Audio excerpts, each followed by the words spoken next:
I'm Aaron Tomlinson. And before we get started, Aaron, what is in the glass I'm tonight? drinking a Cabernet tonight. Oh, Sipping. what label? It's cheap. It is Dark Horse. Dark Horse is good. It's drinkable. Yeah, it is. That's Very yeah. drinkable. That's Yeah, all that it has to be. I found a bottle that's Cabernet that I like better, but they were Okay. out. It's only $7, Oh wow. and I like it. So I'm like, shit. I'm all up in Yeah. that. Well, there's one that I like. It's called the Velvet Devil, and at first I was really reluctant to try it because it has a screw top, and so being the Yeah, wine snob that I am, it doesn't have a cork. It's going to be garbage. It's actually really good. yeah, So yeah. I love it. But for me, it's blue curacao and vodka. It's called a blue motherfucker. I like it. So I have to apologize to our viewers. The contrast, you're all decked out, man. You look great, nice color scheme, and I've just got a T-shirt on from Poland that I got like God 20 years ago or something. Yeah, I'm sorry, man. I didn't give you the suit memo. No, That's cool. I attended a funeral today. As my godfather Bernard Rushing Sr. He was 80 years old. He lived a great life and had a really good turnout. And as far as funerals go, it was okay. A lot of good, a lot of healing happened for me in this particular event, and I'm really grateful for that. Aaron knows the story because I tell Aaron everything, but I'm not really ready to share that with the world. But let's just say that it was a very healing experience for me today, and I'm really grateful for that. So, with that being said, Aaron, what is the topic for tonight? Yeah. So our topic tonight, a little dip back into my old self, which is funny considering the title of the topic. But we're talking about being a new creation Yeah. tonight. And here's how I'm thinking about this, Derrick. So I was really big on new creation realities, all that stuff. And thinking back on it, I like the frames. Here's what I mean. I like the mental frames, the way of thinking, especially when you get into practical application, that type of teaching would produce. So Hmm. there's the theological side to it, right? Like, and for those that don't know, I'm referring to a verse in the Bible, 2 Corinthians 5:17. Yep. Says, if any man, it does say man there, but if any person is in Christ, Okay. they are a new creation. The old things have passed away, and behold, all things have become Yep. new. So there's the theological side to it, the doctrinal side to it. And I think, and that's debatable well, they think Paul wrote 1 Corinthians. So whatever Paul was talking about there, or 2 Corinthians, whatever Paul was talking about there, there's debate. But I think you and I, in our background, it was basically that we had been integrated into the person of Jesus, and now God saw us just like Jesus, and we had the ability to draw upon Jesus-like characteristics that would make us new. And because God didn't remember our sins, it was like a dead man committed those former sins that we felt guilty for, or whatever. So that's the theological side of it. The practical application side of it is the chance to reinvent yourself, the Yep. chance to not stay stuck, to feel empowered, to come out with a totally different version of yourself and a totally different version of your life.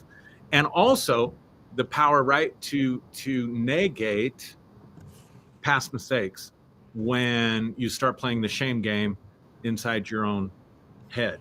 Yep. So that frame of being a new creation, old things have passed away, behold, all things have become new, can be a super empowering frame, especially if you don't like the version of yourself that you were in the past, or you don't like the version of yourself that you are now, or you're just ready for all things to be made new, right? And Yep. so it's more the belief and its practical outworking of it, not the nature of reality, not the ontological nature of it, right? But the belief that I can become a new person, I can become a brand new person. I don't have to keep identifying with the person that I was. I don't have to keep identifying with what that person experienced, and that I really can step into a new day as a new person. Yeah. And I think that's super important for people to be able to do that. I think that's super empowering.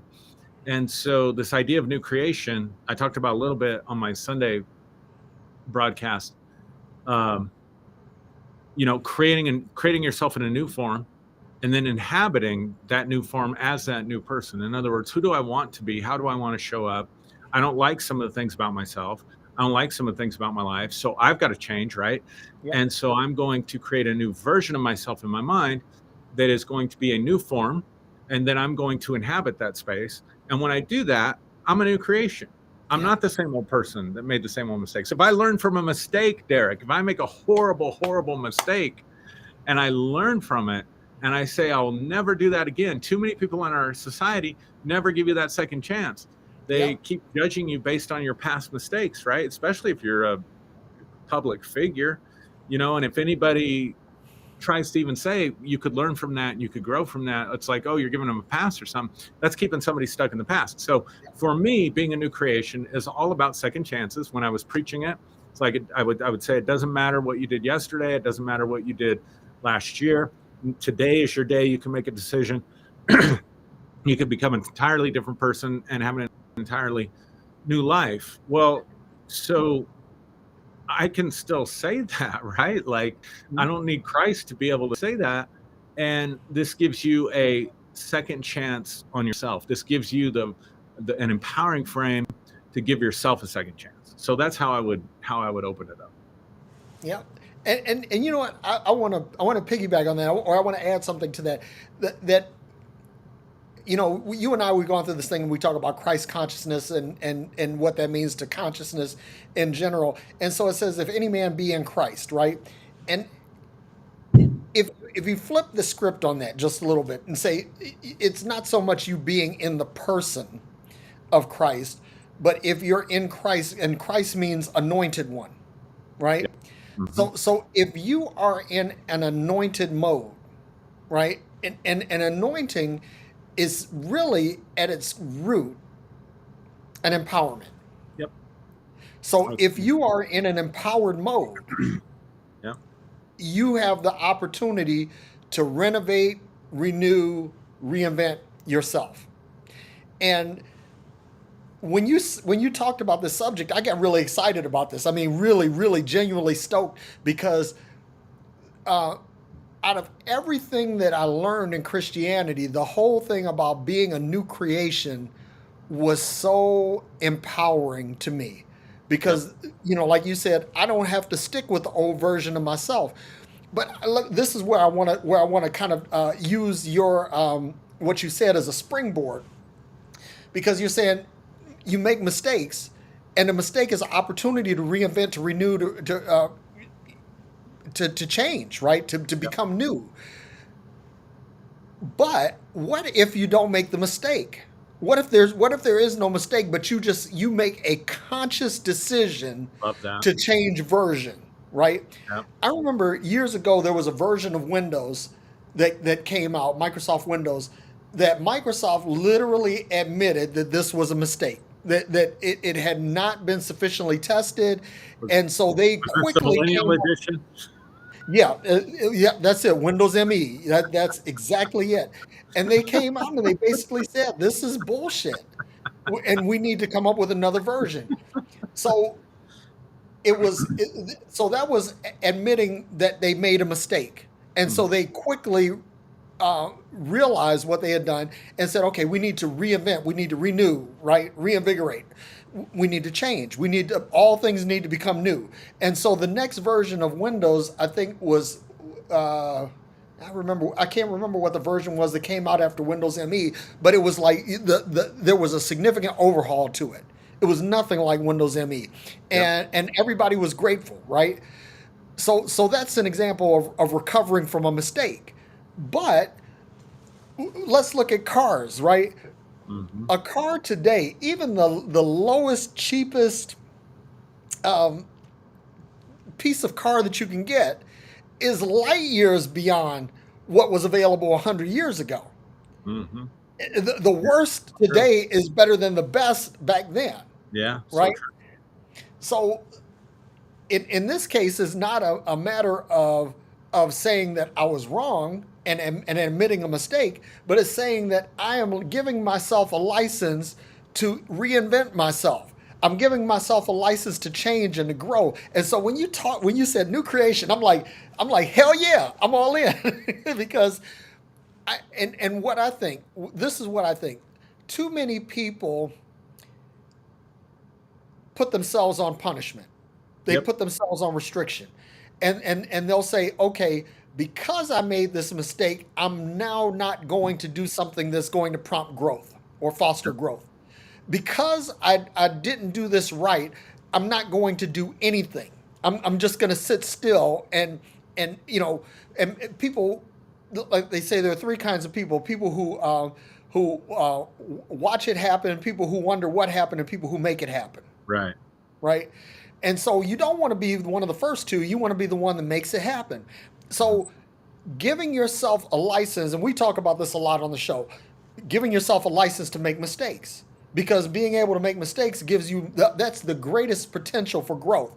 But even if you don't make mistakes, even if you're doing it right, you can still do it better. So watch this. This is where I'm gonna say this and kick it back to you. With software, I work in the software industry, and the whole idea about software is called continuous improvement. Continuous improvement. It's never good enough to leave well enough alone. It can always be better. It can be optimized for speed. It can be optimized for the user experience. It can be optimized for capacity. It can be optimized for portability. All of these different things.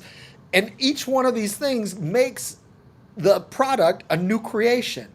Even though it may be an incremental change from the development standpoint, or even from the marketing standpoint, or from the actual execution, but it may be just incremental. But for the people that are using this, it could be a sea change. Mm-hmm. And so that's what I want to say to everybody is that you can being a new creation just simply says I'm giving myself a license to innovate myself, and that's where I'll stop. So that I'm keying in on tonight is the whole empowerment aspect of it.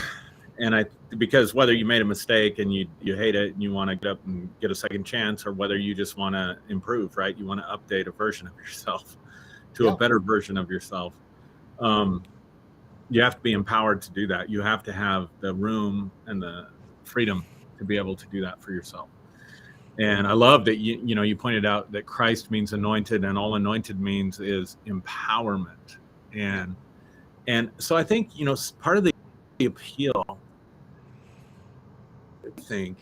I don't know, dude. I'm like, social media and me have a love-hate relationship, which I'm sure most people have that with social media. But there's so much messaging social media that is so negative, right? And Yep. so much messaging, especially as we're moving into a political year, about how you are an effect of Biden's policies, or you're an effect of Trump's policies, or you're an effect of inflation, you're an effect of whatever, and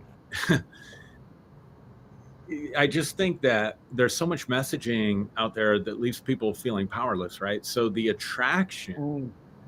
to the gospel is, I don't have any power. I can't change myself. I can plug into Jesus. I can plug into the Holy Spirit. I can plug into whatever, and that will empower me. I can plug into that anointing because we connect it, make it something mystical, right? Yep. That can empower me to be different. That gives me permission. Like, sometimes all people need is permission. Like, if I get forgiveness for my sins, I have permission to be different, Yeah.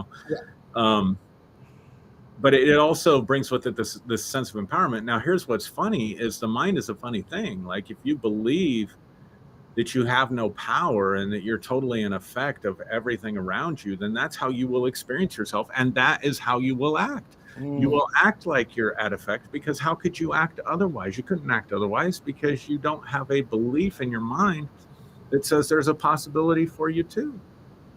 And so, a lot of people can be stuck in that. And so then the attractiveness of the gospel, okay, I don't have the power within myself, but I have this supernatural power, right? Yep. Well, the truth is It's just giving you permission or empowerment to act differently or to reinvent yourself. Like nothing comes from outside of you. So what I'm saying is that power to change is always within any of us. Yeah. That power to exercise free will and take our life in a totally different course. This, like, your mind works like mine. So you'll appreciate this, but not everybody's mind works this way. But, I think I can make a decision, because people say, well, I've heard people say there's no such thing as free will. You just do what you do based on programming and blah, blah, blah. And I just think, no, it's not true. I could make a decision right now to radically change my life. Yeah. If I wanted to. I could choose to walk out on my kids and my family, and I could, grab my coat and some blankets, and I could choose to go live on the street as a homeless person. Wow.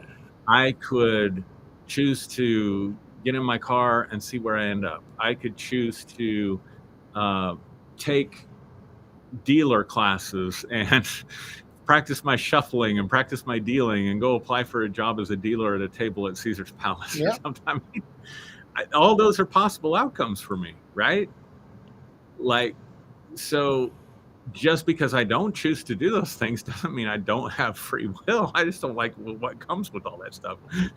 You know what I'm saying? But it's just amazing to think about that we really at any point in time can make that kind of a radical decision that will just fuck everything up for everybody else in our life, but take us into a totally different place and a totally different experience of ourselves if we choose to do that. Everybody has that power within themselves.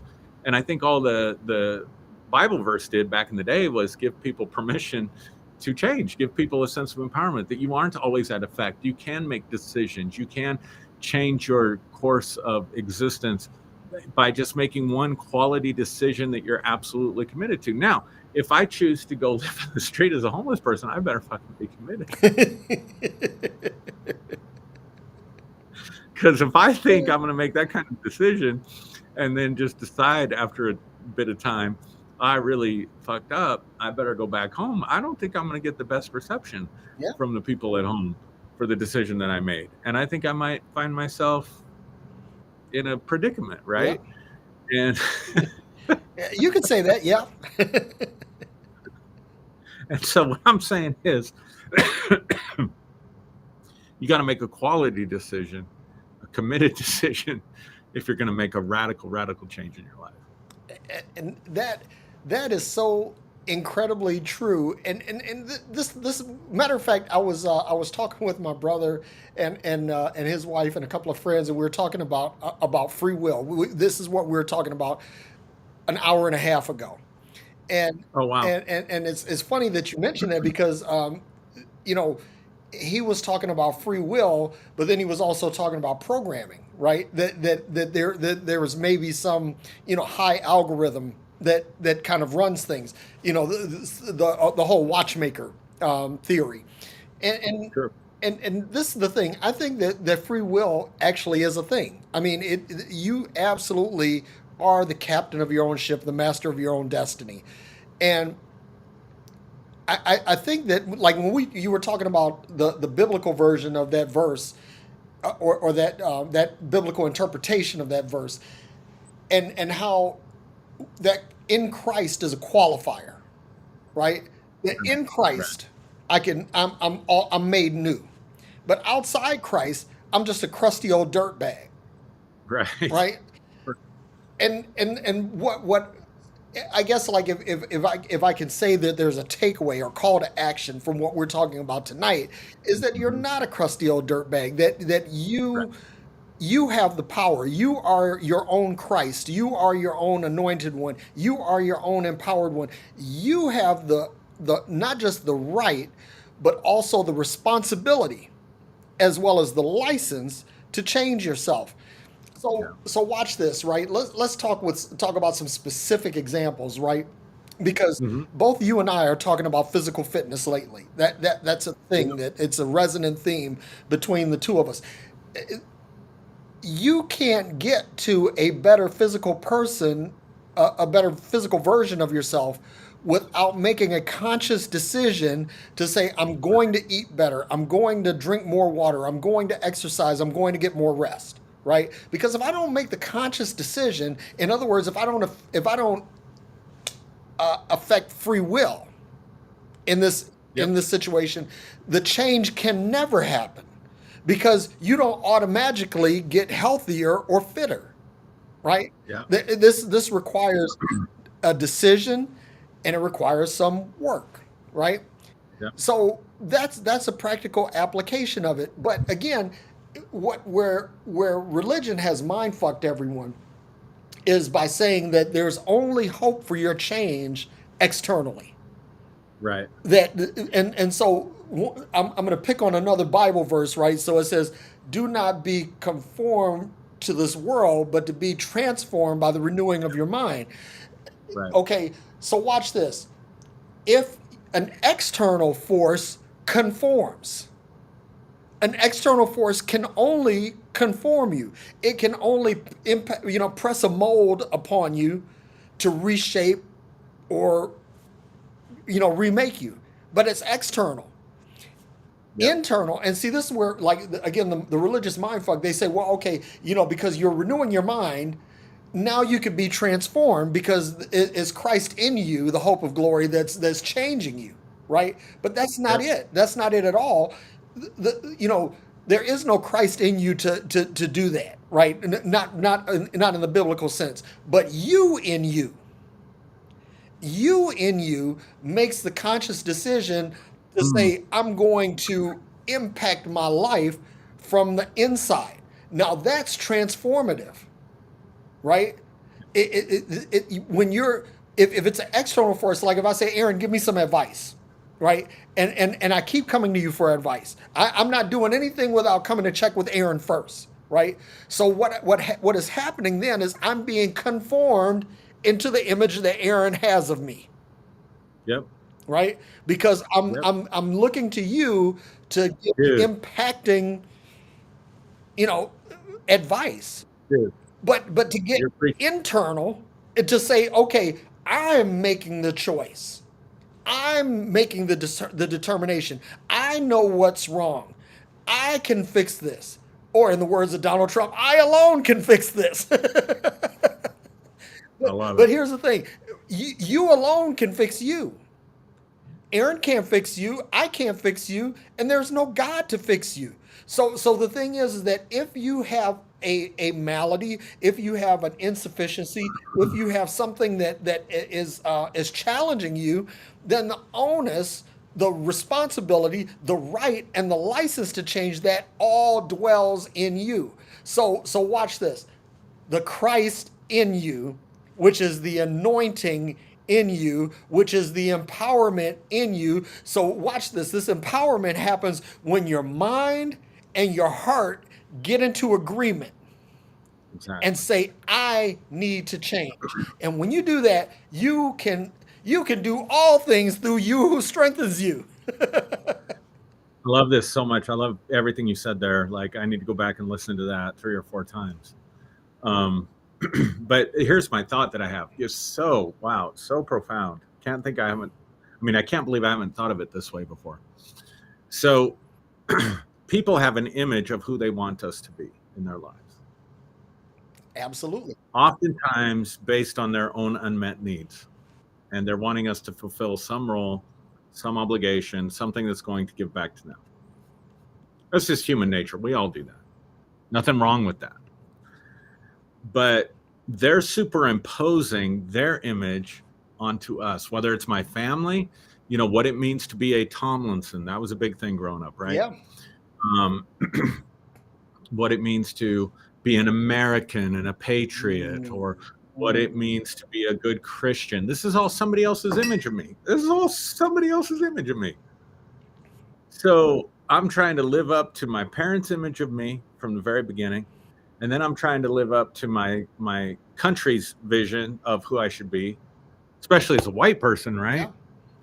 Yeah. I mean, especially as one of the sons of the American Revolution. That, I don't know, must have been some of the scum that was kicked out of England in the 1600s, whatever it was, because we've been here forever. And so who I'm supposed to be as an American and a patriot, and then who I'm supposed to be as a Christian. and then who I'm supposed to be as a pastor, and then who I'm supposed to be. Pick your role, pick any role. All those roles are functions that meet somebody else's needs. So somebody that puts you in a role has an image of you. This is what it means to be a good son. This is what it means to be a good husband. This is what it means to be a good father. This is what it means to be a good Christian, etc., etc., etc., etc. And I'm trying to cut myself out. I'm not even thinking about who I am. Right. And this is the problem, Derrick. I'm not even thinking about who I am. I'm not even thinking about what I want. Yeah. Because my entire life has been spent trying to fit into this cutout version of everybody else's image of me, right? And that's being conformed to the pattern of this world. I've never seen it so clearly. Oh my God, I'm just being conformed to everybody else's image of me.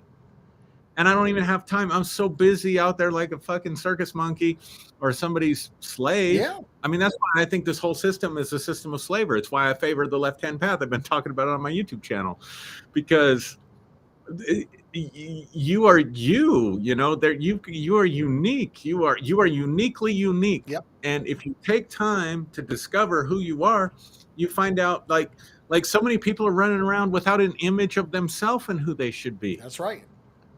And here's the thing, what you're saying, and you said it so well, and I'm sorry I'm taking up so much of the time, but like, am I going to conform to the image of what others have for me who have minimal exposure to me? Even people even my family. I mean, I'm spending 8 hours a day at a job and 8 hours a day of sleep.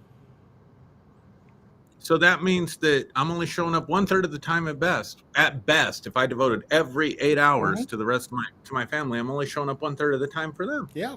And they're the closest people in my life. You know what I'm saying? Yeah. But I'm with me all the time, and I don't have an image of myself and who I am. And I'm not saying I don't, but I'm just saying that was the predicament I was in when I started deconstructing, for sure. And so what we're saying is the chance to be a new creation is to have an internal self-image bowel movement. Get rid of all that. Get rid of all that stuff that you've been trying to do for everybody else, and find out who you are, and find out what you like, and find out what you want, and then go about making it happen for yourself. Yeah. That's my. Dude, you set me up for a shameless plug for this masterclass that I'm doing. Yeah, come on, man. It's called All About Me, which me means you, right? Yeah. Because I believe, and I mean, this is my hypothesis, that the vast majority of humanity individually do not know who they are. They have no idea who the person they're looking at, the person that most people sees in the mirror, is a perfect and complete stranger. And so, to your point, how can you do anything transformative? How can you actually become a new creation when you don't know what the old creation is? If you haven't been acquainted with your old self, if you don't intimately know the ways and the acts of your original self, how can you know what to change to? So watch this. In the software business, we have this thing is called version control. Mm-hmm. And version control simply says that every time when we make a major change, a complete revision, it's a full version number. So it goes from version 1 to version 2. But then you have like what you call micro releases or incremental changes. And so that's where it becomes 1.1, 1.2, 1.23, 1.234, and so on and so forth. Because there are major changes and there are small changes. But imagine this. Imagine if Apple, the software that they just released iOS 17 for the iPhone. Imagine if Apple did not know what iOS 1 through 15 was. Interesting. Or 1 through 16. If they didn't know and they say, okay, we're going to come up with this new release and we're going to call it iOS 17, but we have no idea of what was in the previous releases. You would say this is something new. It's not a change. This is something absolutely new. Or you really don't know anything what you're talking about. Well, what I'm getting at is that when we need to maintain some version control, we need to look at our current image and say, okay, what does the new release, the image look like, right? But you can't have a new release without knowing what the old one is. Yeah. And so again, I would urge you to tune in or to follow the Zoom link on Wednesdays to join this master class, because Yeah. it's talking about self assessment, self love, self value, self realization and actualization, self discipline, all these different self things, because the most important person that you are ever going to encounter in your life is you. The person that you spend the most time with is you. The most important relationship you're ever going to have is with you. And if you don't know you, how can, honestly, I mean, just be, let's take a moment. Take a deep breath, step back from the screen and say, okay, moment of honesty. Moment of honesty. Everybody that's listening, moment of honesty. Do you know who you are? And if you do, that's great. You have something to build on. You have things that you can implement version control, and you can implement release control, and you can say, I'm going to change this today, but tomorrow I'm going to change that. Right? You can implement some kind of version control and say what I'm going to roll out when, right? And that's Mm-hmm. goal setting, right? That's tracking your progress. That's keeping metrics. But you have to, if you don't know what your original product is, you don't know what any subsequent release is. That's the point that I'm getting to. So the next thing I want to talk about, we talked about physical. Let's talk about mental, right? How many people, like me personally, I'm making it a goal to read something every day. Mm-hmm. And I try to read something different. I try to include something that is not in my normal repertoire, at least Right. a paragraph of Right. something that I don't know or I'm not really interested in, because I just want to know. I want to expand myself. I want to stretch, I want to push myself. I want to develop some plasticity in my thinking. So from the standpoint of being a new creation, what are some of the things that you could do to be a new creation starting here? So, Yeah. Aaron, that's where I kick it over to you. Yeah. Yeah. I love it. I wasn't ready for that sudden, like, you forgot to turn your blinker on. I have to do the signals like, right turn, right turn, left turn, Don't you hate it when you're sitting at an intersection and your like light turn on red and somebody turns their signal light on like 10 feet before they're ready to turn? Like Yeah. you're waiting for them to go past you and I'm like, why? Anyway. I get it. I'm right there with you, man. I'm right there with you. Yeah, no, I love that you gave the plug for what you're doing. I unfortunately I've had clients every Tuesday night when you've been doing it, but I think this is the thing. So I'm signaling because I'm gonna take a turn. But I was thinking about this while you were talking, so it does relate. So I want to talk about this aspect of service, serving other people, right? Okay. Because when we start talking like this, when you start saying like put yourself first, take care of yourself, you're the most important person in your life, because we live in a culture that has been so drumbeat to sleep Mm, that you have to follow the crowd, that you have to second guess everything that you do, that your life, that your existence is owed to other people. You know what I mean by that? Is that yeah. making sense to you? Yeah. Make perfect sense. Perfect. When someone like you comes out and says, think about yourself, be faithful to yourself, put your own oxygen mask on first, Yep. it automatically triggers people who have bought into the lies of the system, who've conformed to all those other images, Yeah. or like me at one point was trying to, be all these different versions of people that they have in their head. No Like wonder people are. Jesus others you. Joy. What does joy mean? Jesus others you. Everything comes before you. Yeah, That's the conformity. but no wonder people become two-faced. No Mm, wonder people, no wonder they do, because I'm in this social exchange and I have to be who you want me to be or you won't relate to me. And then I don't really like you, whatever. Then I'm in this other social exchange and this social exchange is about gossip. So I have to participate in the gossip. I mean, it's no wonder people are messed up, right? yeah. It's no wonder.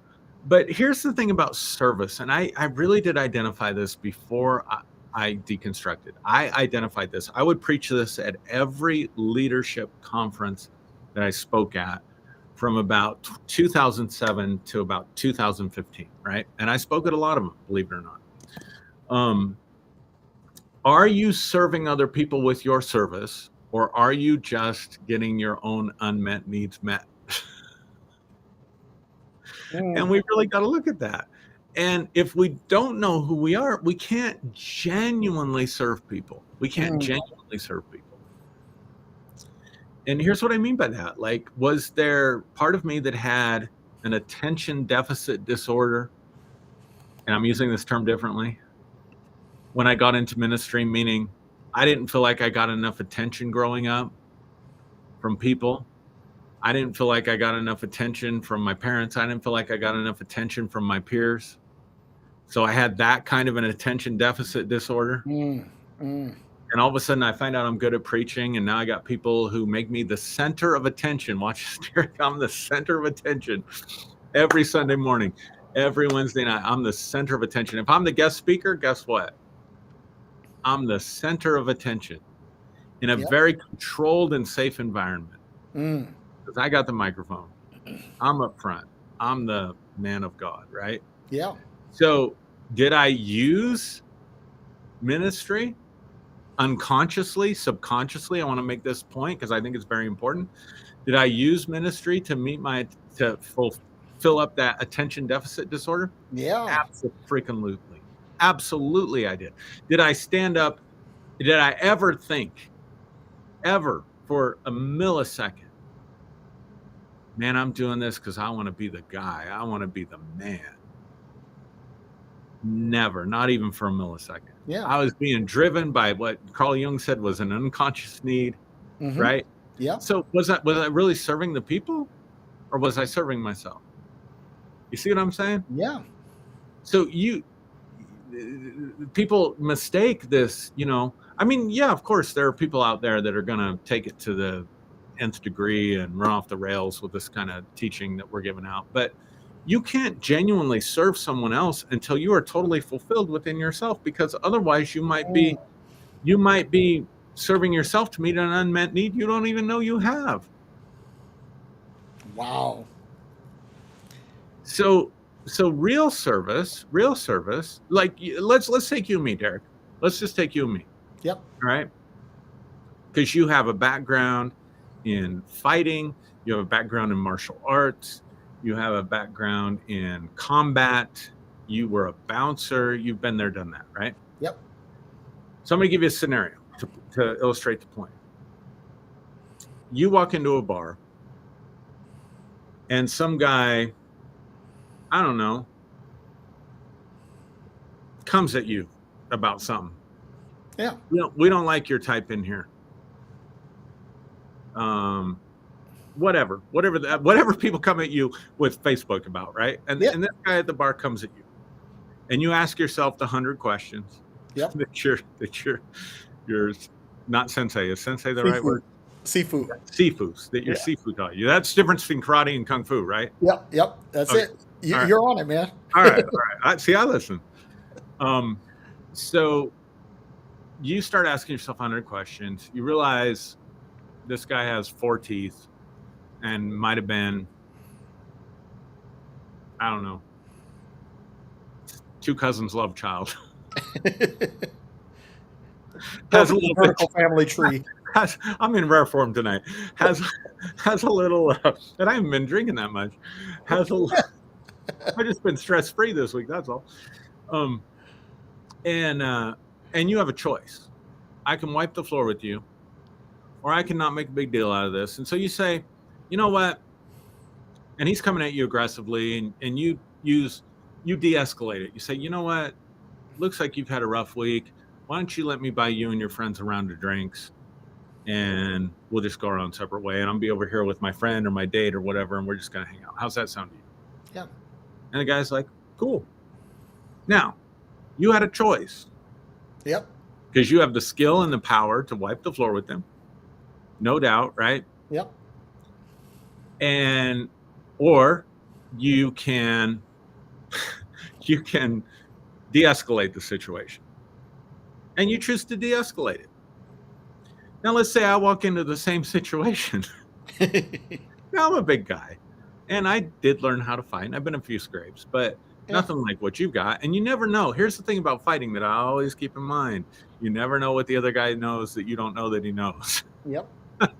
Right? That's right. And I know my knowledge in this area, my expertise in this area is very limited. So I walk into the bar and some big old guy gets up and says, "We don't like your kind in here. And I think your girlfriend's fat." Okay. Now, I don't have the same choices. I don't have the same choices. So I'm scrambling, trying to buy the guys drinks and trying to de-escalate the situation because that's my only choice at that point. Yeah.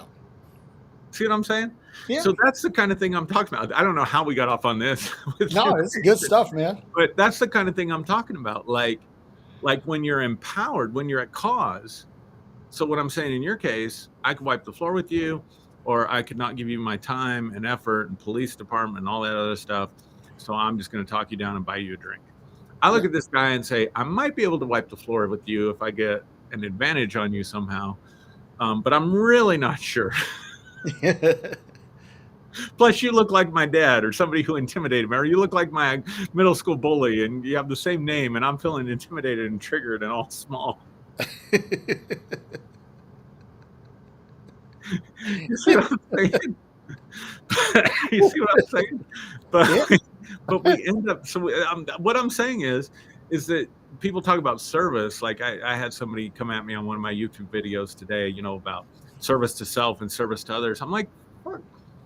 There are all kinds of people. They're doing all kinds of things that look like service to others, right, but it's really just service to self. And there are a lot of people that are doing service to self that look like they're in the wrong. So anyway, that's my. You made a really good point. Like so watch this, right? You were talking about attention deficit disorder, and I will never forget this. This definition is burned in my memory from now on, right? Because if you're operating from a posture of attention deficit, in other words, you're crying out for attention, you're clamoring for attention, you're desiring, dreaming, hoping for attention, right? So now you get this, you get into this position where now you have this attention, right? So what happens when the need for attention overtakes your desire to serve, right? So now exactly the point.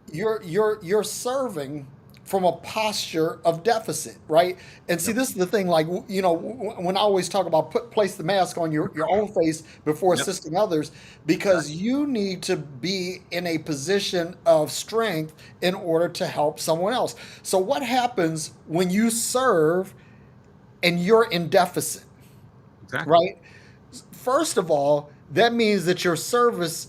The service you render to others is incomplete. You're giving an incomplete service because you're not all there, and so you're giving from a deficit. So whatever you give is insufficient, and it may even be harmful, right? Because you're giving, what you perceive to be giving may actually be taking. Yes. So that's one thing, and then the second thing is, if you're giving from a position of deficit, is it possible that what you're giving to someone else is deficit for them? In other words, you're not only just taking from them, you might be displacing something meaningful in their lives. So now they assume the same level of deficit that you have instead of the same fullness that you had if you were complete, right? If you were full. So this brings up a really key and interesting point. when we talk about service, how, how can you serve if you don't know yourself? And here's the other thing is that if you know yourself, then you are self-serving in the positive sense. Right. You're serving yourself. You're ensuring that you are rendering due service to yourself. And again, if you're rendering due service to yourself, you're making sure that your needs are served, that your desires are served, and not in a selfish way like where you're trying to overcome a deficit, but you're giving freely from the fullness of yourself. I really believe that in order for you to serve effectively, Aaron, you have to be full. Yeah, And absolutely. you can't be full of shit. Absolutely the point. Let me give you another example of Go this ahead, man. because it just popped into my mind. So I don't know, 7 or 8 years ago. So I grew up with older siblings, and I don't know, 1977, 78, I became a Styx fan. I love Right. sticks. Yeah.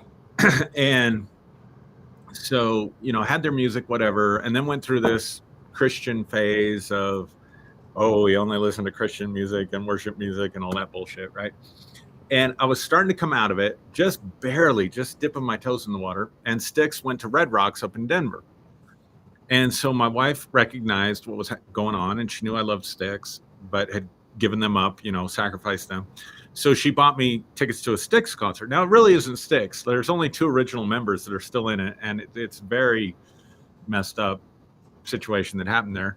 But I always liked Tommy Shaw, the lead guitarist and one of the frontmen for Styx. And we got like 3rd row tickets, right, at Red Rocks. Like, we're in the 3rd row. Somebody wanted to fight me, by the way. Okay. Speaking of fights, yeah, he was in my seat, and I called him buddy. I guess you're not supposed to do that. I said, "Hey, buddy, you're in our seat." And he got all riled up. I'm like, I don't think you've been in a fight since the Paradise Theater album, so maybe you should just. Which only a Styx fan would get. You get it. Yeah. But I remember I had this like transcendent moment, right? And of course, I'm back. I'm in the God thing. Then, very entrenched in it. Barely. I hadn't even started to deconstruct. Hadn't even started yet. And I'm watching Tommy, and he's playing, and he's just. Gosh, makes me think of Chariots of Fire. Like, I'm really showing my age tonight, but where like Eric Liddell is like, when I run, I feel his pleasure, right? Yep. And I could just watch him up there playing guitar. I'm like, you've played the same damn songs. Like, Styx hasn't had a hit since 1990, and it was Dennis DeYoung's, and you guys shit on him, and he's not even part of it. Like, Tommy, you haven't had a hit since 1977. Well, I'll give you one in 1980. Too much time on my hands, right? Yep. Like, you haven't had a hit since 1980. It's been almost 40 fucking years. You've been playing the same shit, right? like we went to a Guns N' Roses concert. I'm in rare form. We went to a Guns N' Roses concert, and Axl Rose sang "Sweet Child of Mine," and he gave everybody 2 fingers.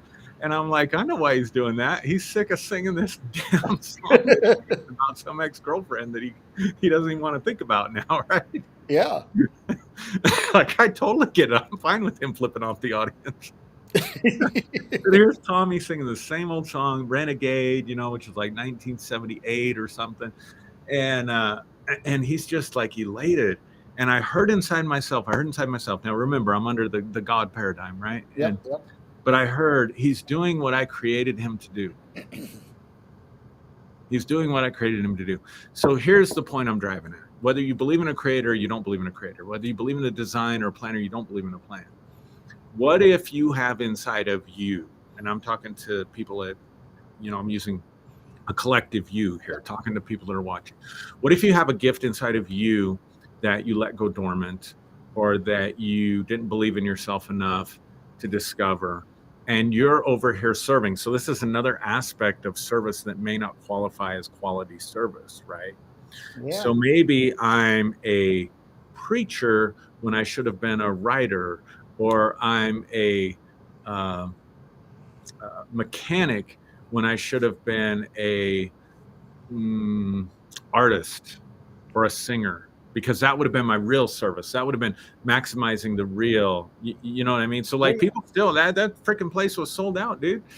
and I think we were the youngest ones there, but it was sold out, and these people were in ecstasy watching Sticks, right? So that's a service. You see what I'm saying? Yeah, But yeah. if you don't know about yourself, and you don't develop yourself, you can't give that to the world. And so it's very possible that we can be hijacked and being taken captive of what we think our service is supposed to be when it's really supposed to be over here. And the point is, you could be a new creation. It's never too late to reclaim, and it's never too late to start over. It's never too late to take that talent and reform it and refit it to your age and stage of life and maximize what's inside of you and do maybe the best service you've ever done. Maybe, 5 years of you serving at an older age from a place of authenticity, from your own gifts and your own talents and your own abilities, can out perform, if I can use that term, in quality and quantity what you did for 20 years previously, serving someone else's vision. Yeah. That'd be a good one. We Yeah. taught people to serve the pastor's vision, Yeah. not your own vision. We should have been teaching people, and I wasn't big on that, but as collectively, we should have been teaching people to find their own vision, go Yeah. after their own vision, and serve the world in that way. So anyway, Well, no, like I think that you and I were different in that regard, because I think that we were more about helping people yeah, release their own potential. yeah, absolutely. But but I've been in a church where I served as an associate pastor. You have to partner with the vision of the man of God. When you see the man of God go up like Elijah, you become like Elisha, and you go up. You get a double portion and all of that. And I'm like, uh, what about me? What about my dreams? What about and so talking about being a new creation, right? You were talking about, okay, reinventing yourself, reimagining yourself, renewing yourself, and this is the thing, that there are people that are watching right now. They're burnout. They're tired. They've gone through the whole career thing. They've gone through marriages. They've gone through whatever, and they're like, okay, I feel empty. I feel unfulfilled. Mhm. I feel unaccomplished. Like I didn't achieve what I wanted to achieve. And so for everybody that's watching, I want to encourage you and tell you that like you just said, Aaron, it's never too late. Um, there's a story that I remember, and I wish I could remember all of the specifics, but basically the story goes, there was a guy who was in medical school in World War II. And rather than getting drafted, he joined the Army Air Corps and became a bomber pilot. And so he worked as he flew as a bomber pilot until the war was over, and then he became a pilot. He became an airline pilot, and he flew for the rest of his life, and then he retired, right? And as the story goes, this guy at the age of 80 decided that he wanted to go back to medical school and finish what he started. And the way the story went, this guy was like the oldest medical school graduate in American history. And he went through, he did his residency and his internship, and went into practice, right? The moral of this, and see, that's the other thing too, is that a lot of people live with this guilt because they feel like they left something on the table. They Yeah, left something on the court. They left yeah, something, on the desk. Some unused, untapped potential. So to what you were saying, that you have some potential or some talent that's lying dormant, and you feel guilty because you haven't used it. It's not too late. It's not too late. And here's the thing. What'll happen is, when you've laid something dormant for so long, people will tell you, why are you bothering? yeah, Why try now? yeah. You've passed your prime. There's no way you're going to do this now. Well, I would say that, to use your two fingers analogy, I would give it back to them and say, listen, you cannot conform me into your image Right. of what Right. you That's a think big I thing. should be. That's the thing. I need to tap into the reservoir of what motivates me. And so again, like I was talking about the master class on self, but I'm going to do another master class on why, or what are your core values? Because if you don't understand yourself, you have no foundation to which you can build a structure of core values on. So if you if you're looking to transform, you can't transform anything if you don't know who you are or why you do anything that you do. Yeah. If you don't get those two things right, basically, Simon Sinek wrote in his book, Start With Why. He said, basically, no one buys your what, when, where, or when. Mm-hmm. What they buy is your why. Mm-hmm. Your why is why people partner with you, why people invest in you, why people want to spend time with you. It is the why because they're tapping into you or they're connecting, vibing with your core values. Mm-hmm. So if you want to renew yourself, if you want to become a new creature, a new creation, it's not too late. And again, for everybody that's watching, if you're alive, you have the potential for growth. And if you have the potential for growth, that means that literally every opportunity, every waking moment of every waking day is an opportunity to experience Mm-hmm. newness. Mm-hmm. Love it. I think that's a good place to end, Derek, to be honest. I think that encapsulates it well. I don't Man, know. That's a mic drop moment. well, you know what, dude, you inspired me with this. It was funny when you said, hey, I've been thinking about new creation. I was like, fuck yeah. I'm so feeling that. Yeah, it's a good frame. It's a good frame to have because it gives you permission to start over and totally recreate yourself, totally recreate your life and forget about past versions of yourself, Yep. in a healthy way. Yeah. But, hey, if the old version isn't working, release a new version. Yeah, exactly. Yep, Exactly. that's it.